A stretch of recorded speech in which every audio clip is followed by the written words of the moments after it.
Welcome to Byte-Sized Tech, where we blend casual conversations with insightful discussions on the latest in technology and gadgets. Today we're diving into, well, just a whirlwind of recent tech news. There's so much happening. There really is. From AI trying to make our daily tasks a bit easier, maybe, to some really exciting new hardware hitting the shelves. It feels like a new update every single day. It absolutely does. The pace is just incredible. And what's really striking, I think, is how AI isn't just some separate feature anymore. Right. It's subtly weaving itself into almost everything new. Like it's becoming this invisible engine. It's fascinating, but also, wow, hard to keep up sometimes. Totally. It's a lot to track. Okay, so let's start there then. AI as your maybe new personal assistant. Yeah. Or even your artist. Yeah, let's do it. Google seems to be really pushing hard on this seamless AI integration thing. Mm-hmm. First up, they're expanding Circle to Search. Remember that? They've got a new bit called Scroll and Translate. Ah, yeah, I saw that. Rolling out for Samsung first, then Pixel. Exactly. Samsung Galaxy, later Pixel 10. And it feels like a pretty big deal because, well, it lets you translate foreign text right there, on the fly. Without leaving the app you're in. Yes. No more copying, pasting, switching apps.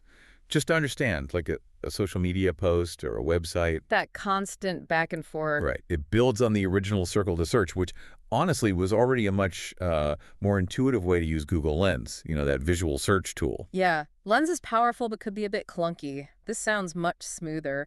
And the real impact here, I think, is just the efficiency gain for you, the user. Definitely. Think about how much friction, how much just hassle that removes from your day. Yeah, no more redoing the translation for every single item, or if you switch apps quickly. Exactly. It just kind of flows. It feels like a significant step towards, a genuinely multilingual digital experience that doesn't feel like a chore. And speaking of making things easier, Google Photos. It's getting a brand new Create tab, rolling out now in the US. Oh, okay. What's that about? This new section is basically designed to make it super simple to, transform your photos into animations, collages, even 3D animated GIFs. They've enhanced a photo-to-video feature using their VO3 video generation model. Ah, VO3. Yeah, so you get prompts like simple movement or even surprise me. Okay. Though free users have a limit, only so many generations per day, but still pretty cool. Right, there's always a catch for the free tier. Always. There's also a remix option, turns your photos into comic style or anime or 3D animation. And cinematic photos for these vibrant 3D animations. Sounds a bit like Apple's spatial photos, maybe. Yeah, it does sound similar. This really shows how AI is democratizing creative editing, photo and video stuff. Yeah. Tools that used to need special software, special skills, now they're just right there at your fingertips, bringing that sort of pro-level creative power to everyone. Even if you got to pay for the really fancy bits with Google AI Pro or Ultra. Exactly. The premium features are usually behind that subscription, yeah. And Google's not just stopping with photos and videos. Android itself is getting a broader makeover. Material 3 Expressive UI. Ah, the design language update. Yeah, Material 3 is their overall design system, and this Expressive UI bit, it's coming to Pixel 6 and newer phones with the September Pixel drop. Okay. Focus seems to be on making the OS more personal, more colorful, more lively. That's nice. Plus, Gboard's getting new AI writing tools, fix grammar faster, change your tone, and the Emoji Kitchen is getting better for browsing and saving your favorite weird emoji mashups. Okay, so the whole phone experience gets a bit smarter, a bit more expressive. Pretty much. Looks good, helps you type better. It's amazing how Google's pushing the visuals with AI. But of course, visual AI isn't just Google. No, definitely not. Big competition there. Yeah, we saw that recent comparison, ChatGPT 5 versus Gemini 2.5 Pro for image generation, really highlighted some interesting differences. Right. Gemini won overall in the test, didn't it? But ChatGPT had its strengths. It did. That's what jumped out at me from the sources. ChatGPT 5 was apparently excellent with artistic creativity style. You ask for an impressionist painting or like a Dr. Seuss market. And it nails it. Reportedly, yeah. Yeah. It really gets the artistic vibe. What's also fascinating there is how ChatGPT 5 seems better at humor and storytelling. Oh, interesting. How so? Well, it leans into prompts that need personality. Like that example of a comic-style astronaut forgetting their helmet or cats joking about the weather. It gets the tone. Ah. But maybe more importantly, beyond the creative stuff, is its consistency. Oh. Faces look human, apparently fewer weird distortions. And it gets details right, like the correct number of fingers, which offers more reliability if you need accuracy, for projects, maybe social media, concept art. That consistency is huge, especially when you compare it to Gemini, which the sources said sometimes stumbles there. Distorted hands, weird object placement. Right. Those artifacts can be jarring, though Gemini does have its own strength. Photorealism, technical accuracy. Right. It seems to be better there. So different tools for different jobs, really. Absolutely. Shows how these models are kind of specializing. Okay, moving from AI visuals to sound. AI is also tackling language barriers. Time Kettle. They've released their W4 AI interpreter earbuds. Oh yeah, the translator earbuds. Saw those. $349. Yep, available now. They boast real-time translation for, get this, 42 languages and 95 accents. Oh, and the accuracy Up to 98%. Yeah. Which is pretty impressive for real-time translation. Huge for global communication. It really is. And a key thing in how they get that accuracy, especially if it's noisy, is this new bone conduction sensor. Ah, okay. How does that help? Well, it combines with the regular microphone to really focus just on your speech, cuts through the background noise. So better translation in like a loud cafe. Exactly. And you can even speak more quietly. Plus, they have their Babel OS 2.0, and you can add custom words like jargon for your job, the practical uses for travel or international business. It's immense. That bone conduction bit sounds like a real step up. And AI is popping up in our living rooms, too. TCL's new flagship TV, the QM9K Mini LED. Okay. It's the first one to have Google Gemini AI built right in. Interesting. So beyond just Google Assistant. Yeah, apparently you can issue more conversational commands via the remote. Ask Gemini to find NFL games or look for kid-friendly movies, that kind of thing. Directly interacting with Gemini.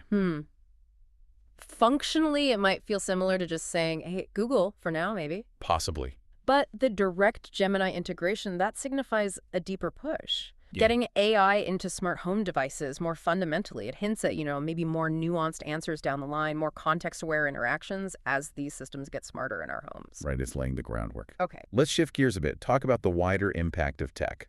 Privacy, society. Important stuff. Totally. And I wanted to ask about this thing that always comes up. That feeling, that rumor. Do our phones actually listen to us for ads? The million-dollar question. Right. It feels so creepy sometimes. You talk about needing new running shoes and boom, an ad pops up. Yeah. Everyone seems to believe our iPhone or Android is just constantly listening. It's a super common belief and understandable why. But the truth is that idea of constant listening, it's largely a myth. Really? Why? Well, there are several really solid reasons. First, legally. Things like the Wiretap Act, consent laws. Constantly recording audio without clear permission is incredibly risky for big companies.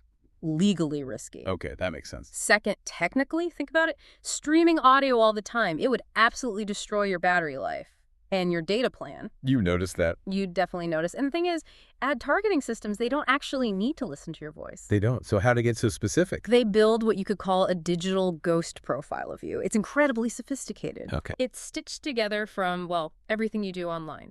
Your in-app behavior, what you follow, what you search for, what you tap on, your context location, the device you're using, and then there's this huge network of data brokers. Data brokers? Yeah, they collect and compile info from all sorts of sources, even things like past donations you made, interest groups you belong to. They piece it all together. Wow. So it's more about tracking clicks and location than listening to chatter. Pretty much. And part of why we think they're listening comes down to psychology. How so? Well, there's the frequency illusion, Bader-Meinhof phenomenon. Once something's on your mind, like needing those running shoes... You start seeing ads for them everywhere. Exactly. You just notice them more, and then confirmation bias kicks in. You remember the spooky hits, like those ads that feel perfectly timed?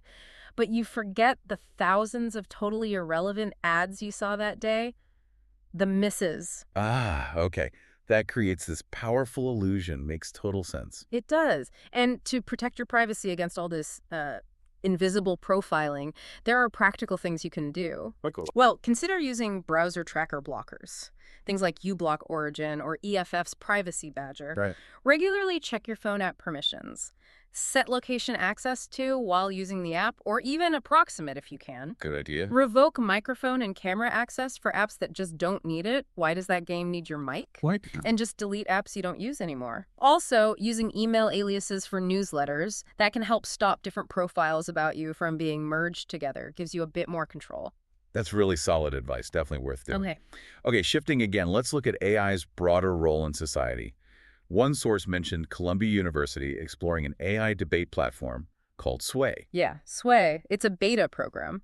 The idea is to use AI to foster civil conversations among students on really difficult topics. Like the kind of topics. Things like abortion, immigration, trans identities, the humanitarian crisis in Palestine. Really charged stuff. Wow, using AI for that, that's bold. It is, and it definitely raises questions about how we should handle these tough discussions. Sway apparently uses an AI guide. An AI guide? Yeah, it asks challenging questions, and it might even suggest rephrasing language it deems disrespectful. Huh. What are people saying about it? Well, it's mixed. The developers claim students leave feeling less confident in their own views, maybe closer to their colleagues, kind of finding common ground. Okay, that sounds potentially positive. But critics, like one Columbia associate professor mentioned, Joseph Howley, see it very differently. Oh, so? He views it more as a kind of corporate crisis response, a way to sanitize conversations, maybe strip out the politics and context, instead of actually valuing dissent and difficult dialogue. That's a critical perspective. And adding another layer, the program apparently gets funding from the U.S. intelligence community and shares anonymized data.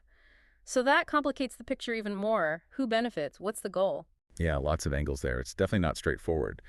And thinking about AI's impact on communities, the NAACP, sources say they've issued new guiding principles for tech companies. Yes, basically putting the industry on alert, as the source put it. About what specifically? Demanding accountability, especially from companies building these enormous data centers needed for AI. Ah, the infrastructure side. Exactly. The NAACP wants transparency. Companies need to disclose water use, energy consumption, emissions, the local impact of these facilities. Especially in certain communities. Particularly in predominantly Black communities. The example given was Boxtown, near Elon Musk's XAI data center in Memphis. They've apparently seen a huge jump, like 79% in nitrogen dioxide levels. Wow.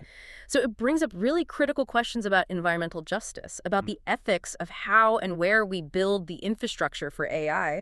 It's not just code. It has real-world physical impacts. Absolutely. Okay, let's wrap things up with what's new and what's next in gadgets. Exciting stuff. Always something new. Apple enthusiasts, get ready. Apple's awe-dropping event is September 9th. iPhone 17 lineup expected. The big one. And the rumors around the iPhone 17. It's not just about the price, though there are rumors there too. It feels like Apple's really trying to make the Pro models feel very distinct, very premium. Well, that seems to be the strategy, yeah. What are the price rumors saying? Okay, so iPhone 17 Pro might jump $200, starting at $1,199, but maybe with 256 GB storage as base now. Ah, bumping the base storage. Makes the price jump slightly more palatable. Maybe. Pro Max up $100 to $299, also with 256 GB. But there might be a new model, a slimmer iPhone 17 Air at $1,099. Replacing the Plus model, perhaps? Possibly. And the base iPhone 17 might stay at $799 with 128 GB. We'll see. Also hearing about more RAM for the Pro models, 12 GB. Ooh, 12 GB RAM would be significant. Smoother multitasking, better for demanding apps. Totally. And maybe a new design language for iOS comes 6, called Liquid Glass. Sounds intriguing. Expected around September 16th. Liquid glass. Wonder what that'll look like. More fluid, maybe. Could be. And beyond phones, AirPods Pro 3. Also rumored for the event. Finally. What's the word there? New design, smaller case probably. A new H3 chip, faster connection, better battery, improved transparency mode, noise cancellation, sound quality. The usual upgrades. Standard iterative improvements, yeah. Yeah. But anything else? Yes. This caught my eye. New health sensors, heart rate monitoring, and temperature monitoring. Temperature in the earbuds. Yeah. And apparently the ear is actually more accurate for core body temperature than the wrist. That's interesting. That could be a real game changer for continuous health tracking. Ties into that broader trend we see in wearables becoming health hubs. Exactly. And speaking of trends, Android isn't standing still. Leaks suggest next year's Samsung Galaxy S26 Edge might adopt a design similar to the rumored iPhone 17 Pro. Edge-to-edge camera array. Yeah. And maybe Samsung replaces the S26 Plus with this S26 Edge, kind of mirroring Apple potentially replacing the Plus with the Air. Interesting convergence. It really is. High-end phone design seems to be maybe coalescing around a few key ideas. Though some are still pushing boundaries. Huawei apparently released its second trifold phone, the Mate XTs. Weeks ahead of Samsung's expected Fold launch. Yeah, trifold, wow. Yeah, folds in 3 sections, bigger screen when open. And this one has stylus support on the folding screen, new M Pen 3. Innovation in foldables is definitely still happening. Absolutely. The race for that next big form factor is still very much on. Okay, quick hits from IMS at 2025, the big tech show in Europe. Smart home and lifestyle tech. 3i debuted some ultra-compact robot vacuums. Oh, the tiny ones. Q10 Ultra and A10. Yeah, A10 under $150. Their whole message is smaller can still be smarter and stronger. Space-saving, good suction, hands-off maintenance. And the Q10 Ultra supports Matter. Matter support is great. Good for apartment dwellers. Simpler smart home integration. Nice to see affordable options, too. Definitely. Philips Hue also had updates. More affordable essential bulbs, like $15 each in a 4-pack now. That's way cheaper than they used to be. And they now have Thread, Zigbee, and Bluetooth. So they're Matter compatible without needing the Hue bridge. Big step for accessibility. Removes a barrier. They also have a new Bridge Pro hub, triples capacity to 150 lights, adds motion detection to the bulbs. And the Hue doorbell got upgraded to 2K video, fisheye lens, still no extra charge for 24-hour recording. Wow. Philips Hue is really broadening its appeal, making it easier and more affordable to get into smart lighting. It connects to that bigger picture of smart home tech becoming more mainstream. Totally. And Samsung showed off new kitchen stuff in IFA 2, an extractor induction hob. What's that? Integrates a slim fan into the cooktop, eliminates the need for a big overhead hood. Very minimalist look. Ah, great for open plan kitchens. And a refreshed bespoke AI dishwasher. Auto open door for better drying. AI wash cycle that detects how dirty the dishes are. Yeah. Optimizes the cycle. And a dedicated glassware area. AI making dishwashing more efficient. Modern kitchens getting smarter. Okay, a few more quick ones. Connectivity. Amazon's Project Kuiper, their satellite internet thing. Yeah, competitor to Starlink. They just secured their first airline deal, JetBlue, for in-flight Wi-Fi starting in 2027. Ah, the space race for connectivity heats up. Kuiper uses a lower orbit than traditional satellites, right? Lower latency. Exactly. 367, 391 miles up versus like 22,000 for geostationary. Right. Should mean faster response times. Good for passengers. If you're into VR, Woot had a deal on refurbished MetaQuest 3 headsets. $379.99, about 15% off.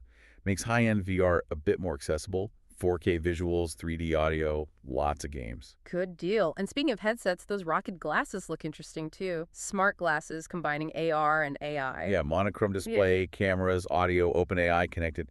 And they have this cool magnetic snap-in prescription insert system. Very clever.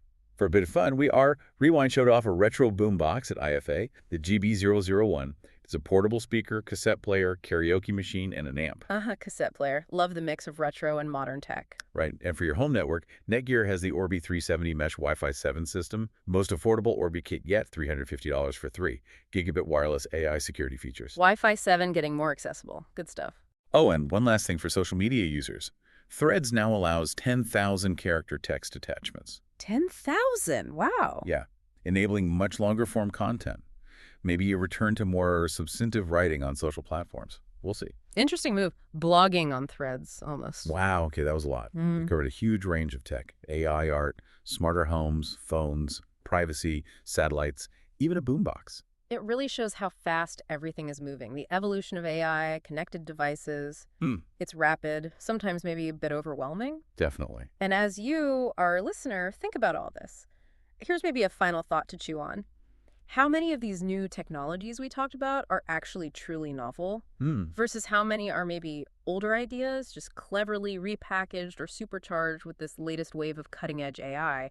And what does that distinction, if it exists, mean for real groundbreaking innovation in the next few years? Something to think about. That's a great point to ponder. Thanks for tuning in to Byte-Sized Tech. If you enjoyed the episode, like, comment, share, and subscribe for more fun tech discussions.